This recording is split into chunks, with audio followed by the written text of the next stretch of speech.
I asked when the wedding is and my daughter-in-law said, "We got married yesterday." I always thought the happiest day of my son's life would be the day I saw him walk down the aisle. The flowers, the vows, the tears of joy, I had imagined it all for years. But nothing, absolutely nothing, could have prepared me for the moment I asked, "So, when's the wedding?" And she, the woman he'd promised to build a future with, smiled coldly and said, "Oh, we got married yesterday."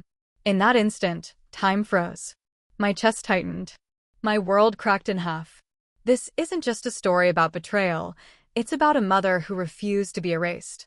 For as long as I can remember, my son Jacob was my pride and joy. He wasn't just my child, he was my entire world. I raised him as a single mother after his father passed away when Jacob was only 8. Every birthday, every school play, every scraped knee, I was there. So when he introduced me to Emily, his then-girlfriend, I welcomed her with open arms. She was quiet, polite, and seemed genuinely in love with him. For 3 years, I watched their relationship bloom. We celebrated holidays together, shared Sunday dinners, and even talked about wedding venues casually. Jacob always told me, "Mom, when the time comes, you'll help me plan everything." Those words stuck with me. They made me feel included, important, loved. So when Emily suddenly started acting distant a few months ago, I noticed. She stopped attending family dinners. Jacob avoided long conversations. When I asked if everything was all right, he brushed it off with, "Just work stress, Mom." I didn't push. Maybe that was my mistake. Then one chilly Saturday afternoon, I decided to surprise them. I drove over to their apartment with a basket of homemade cookies, something I did often. But this time, something felt different. There were unfamiliar cars parked outside. The door was slightly ajar, and I heard muffled laughter inside. When I knocked, Emily opened the door wearing a white dress. Not a casual one, but an elegant, lacy one. My stomach dropped. Behind her, I saw decorations being taken down, flower petals on the floor, empty champagne glasses, a "just married" banner crumpled on the counter. Confused, I smiled nervously. "Oh, did I miss a party?" I joked. She gave me a look I'll never forget, part smug, part pity. Then, casually, as if talking about the weather, she said, "We got married yesterday. It was small. We didn't tell anyone." Her voice echoed in my head like a gunshot. Married. Yesterday. Without me. Without family. Without a word. I felt my knees weaken. You got married?" I whispered. Jacob appeared from the hallway, adjusting his shirt. His eyes widened when he saw me. For a moment, I thought he would rush to hug me, explain everything. But he didn't. He just stood there, silent. Emily crossed her arms. "We wanted something simple. No big fuss. Just us. Just us."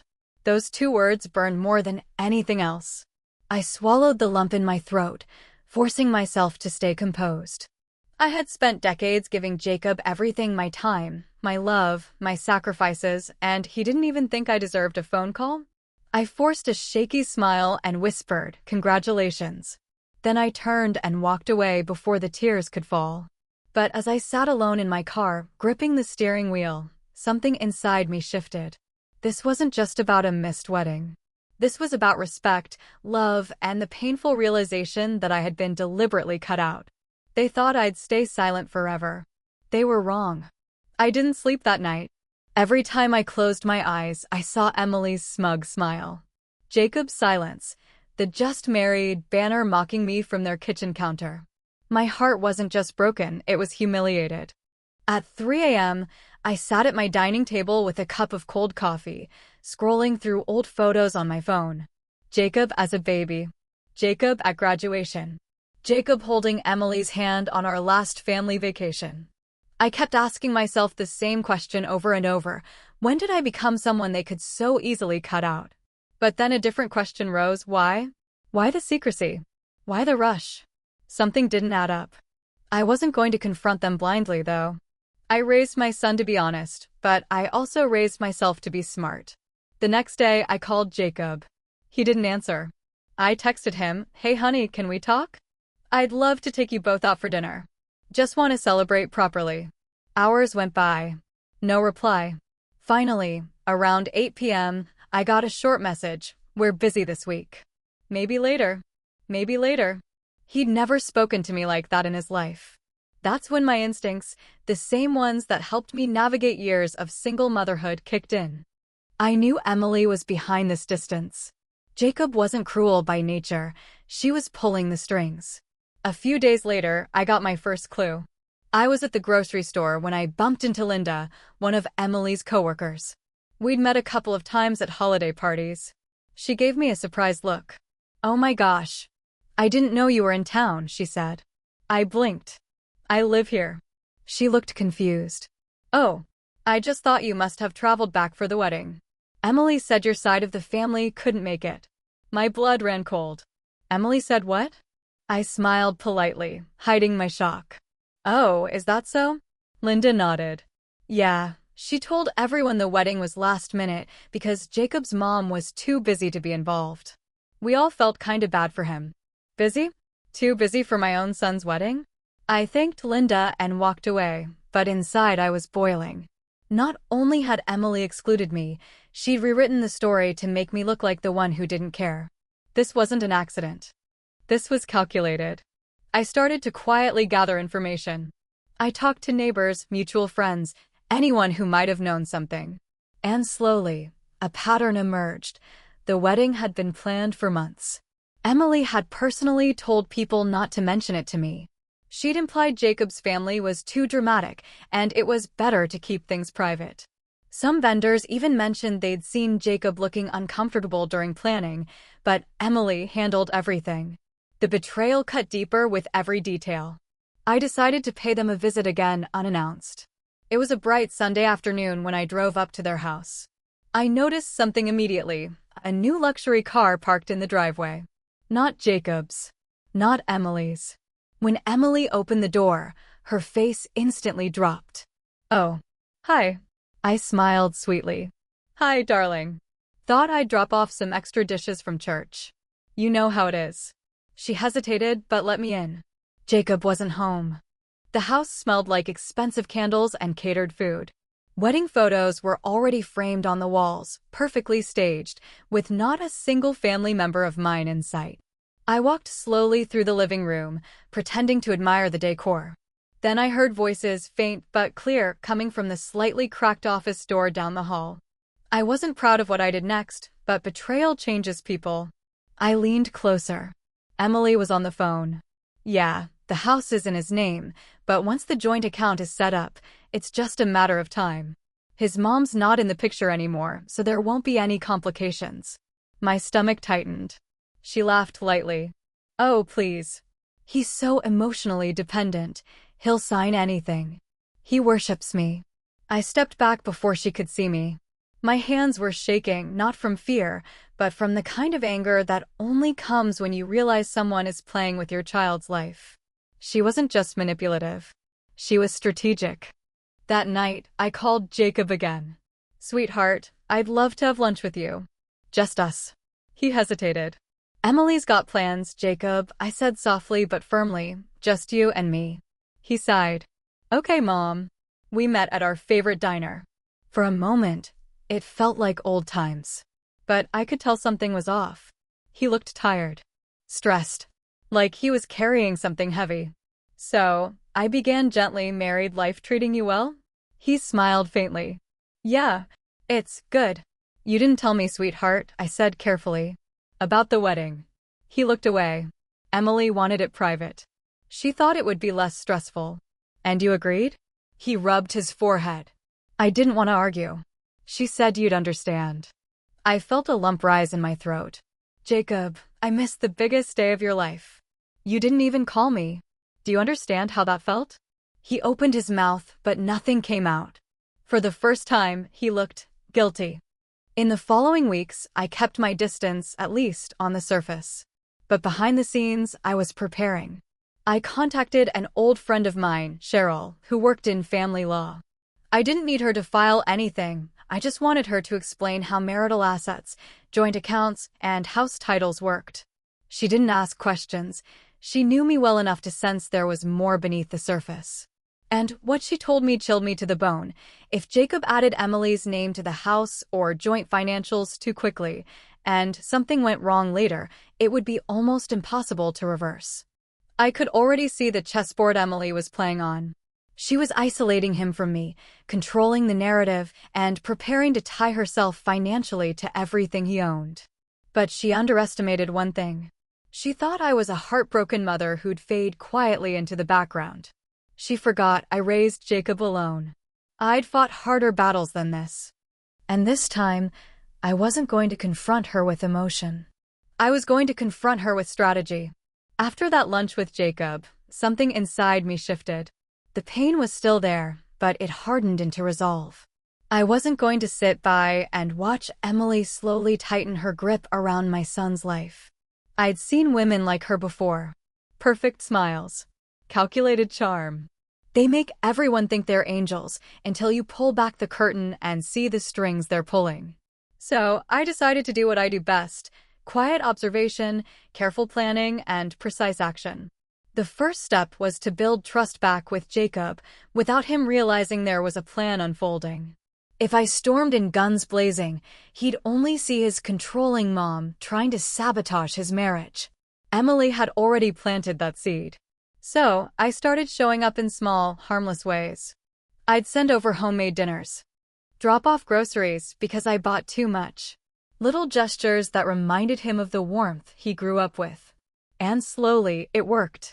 He started texting me again. Calling occasionally. He even came over one Saturday morning to fix the loose railing on my porch, just like he used to. Emily didn't like it, though. Her disapproval was subtle, but I saw it.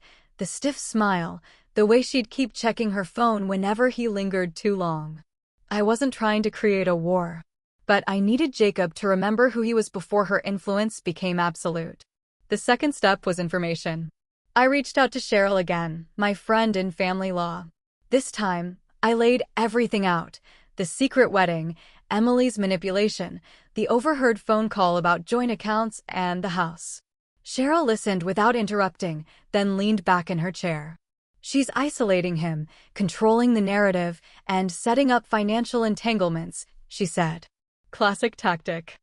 If she manages to get her name on the house title and the main account within the first year, and something happens, divorce, dispute, she could walk away with half. Or more. I felt sick to my stomach. She's not just trying to control him emotionally, Cheryl continued. She's positioning herself legally. If you want to protect Jacob, you'll need evidence. Hard evidence. Something he can't ignore. And that's when the idea came to me.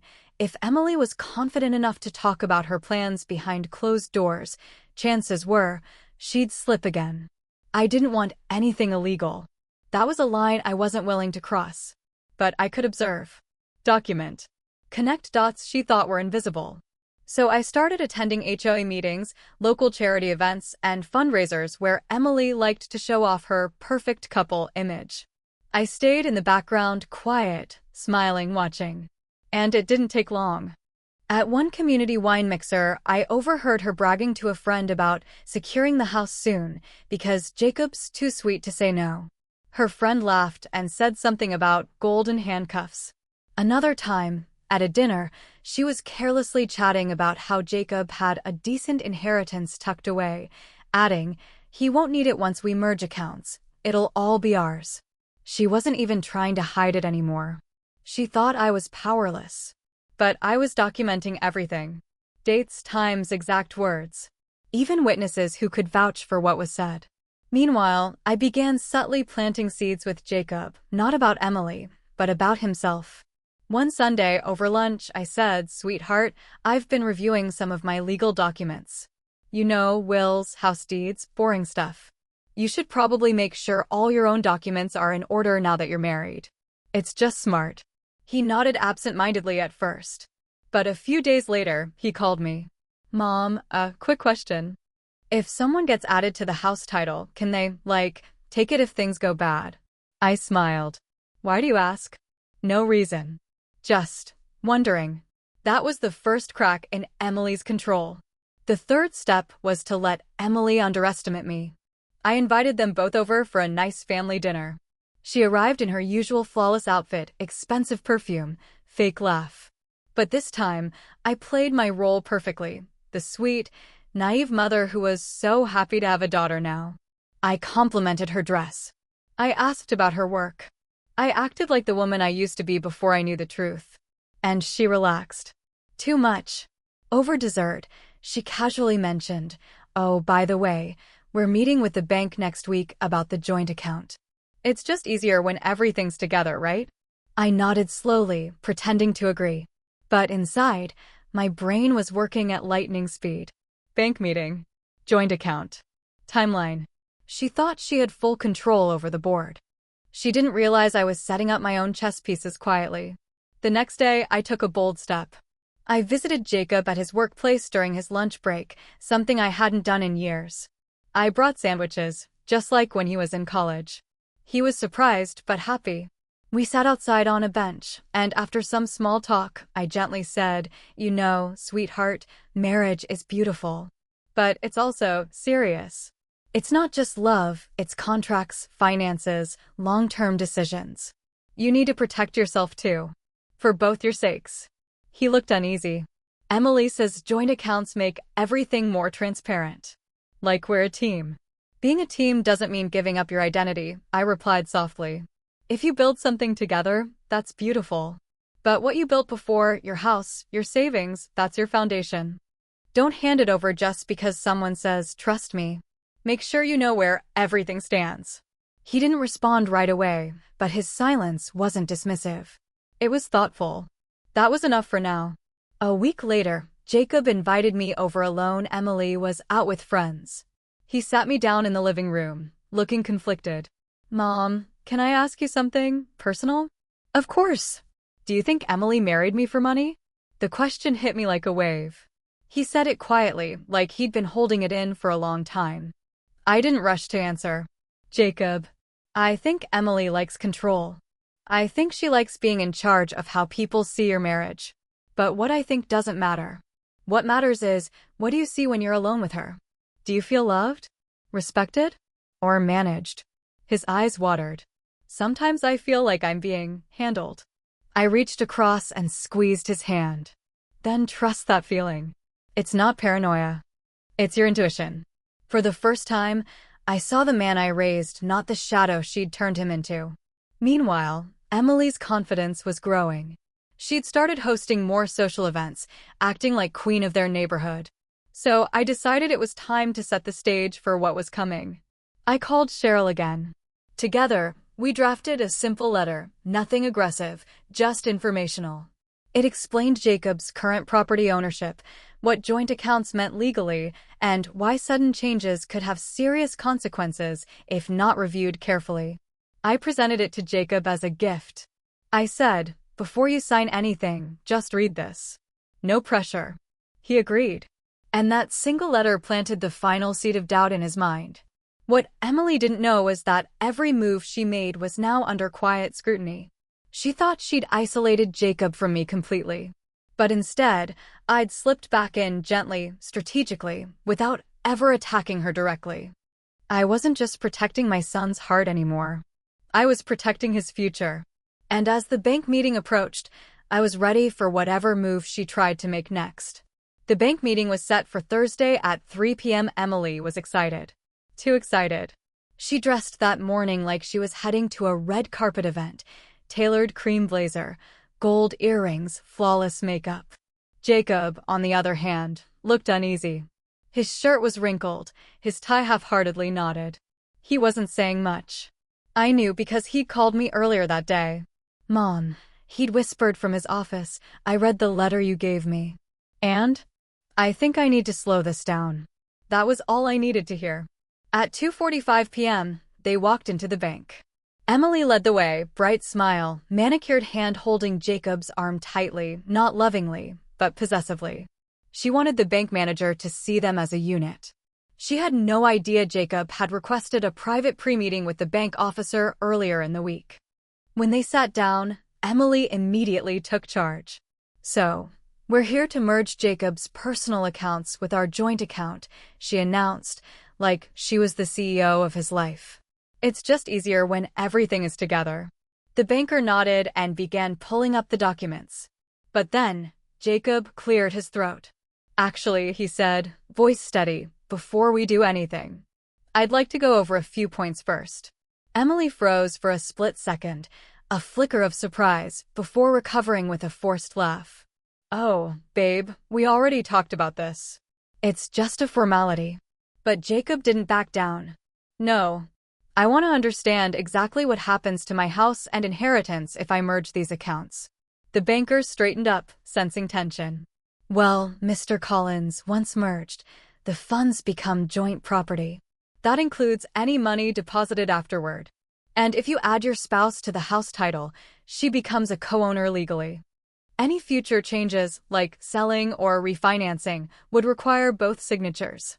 Emily's smile cracked. Jacob, she hissed under her breath. We agreed. No, he interrupted calmly. You agreed. I just went along. The room went silent. Emily's nails tapped nervously on the table. Jacob leaned back, eyes on her. We've been married 2 weeks, Emily. 2. I love you, but merging everything this fast doesn't feel right. Not anymore. The banker, sensing a storm, awkwardly offered to give them a moment. They left with no papers signed that day. And that, right there, was the first public crack in her perfect control. That evening, Emily came to my house. Uninvited.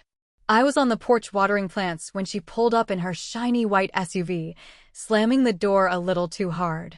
She walked up the steps in heels like a soldier going to war.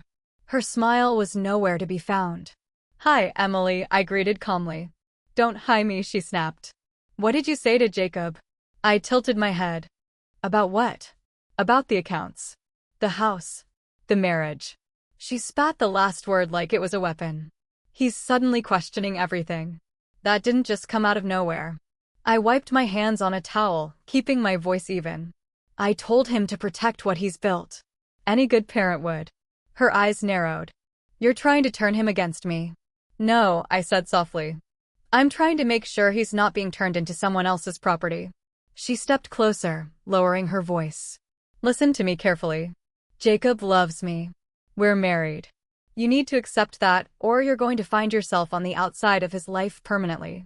Her mask had slipped completely now, no sweetness, no charm. Just raw, territorial fury. I didn't flinch. If the only way to stay in his life is to let someone control him, then I'll gladly be outside. Because I raised a man, not a puppet. She turned on her heel and stormed off, but not before hissing, you'll regret this. As her car disappeared, I exhaled slowly. The battle lines were now officially drawn. For the next 2 weeks, the atmosphere was tense. Emily doubled down on her charm with Jacob, trying to repair the damage. Dinners, surprises, emotional talks, but Jacob wasn't as easily swayed anymore. He started asking her real questions. Questions she didn't like. Why are we rushing the accounts? Why did you plan the wedding without telling my family? Why does every decision feel like it's already been made for me? Emily responded with deflection. Tears. Guilt trips. You don't trust me? I thought we were a team.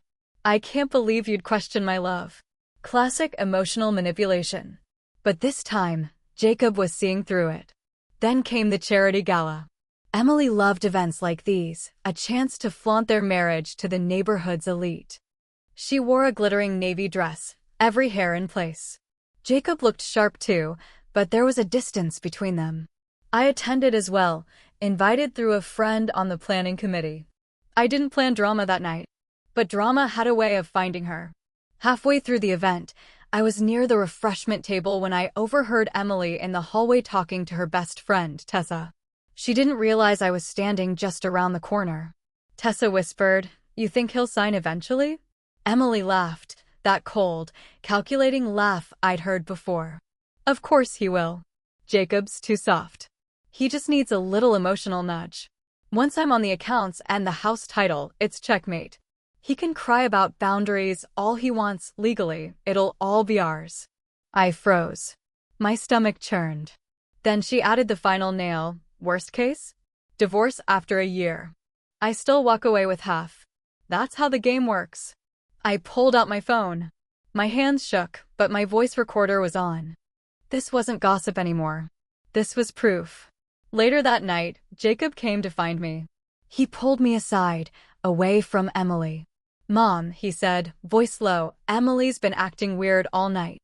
Is there something you're not telling me?" I hesitated. This was the moment. I took a deep breath and showed him the recording. I didn't say a word while he listened. His face drained of color. His jaw clenched. When it ended, he whispered, She said this?" "Yes," I said quietly. I didn't want to believe it either.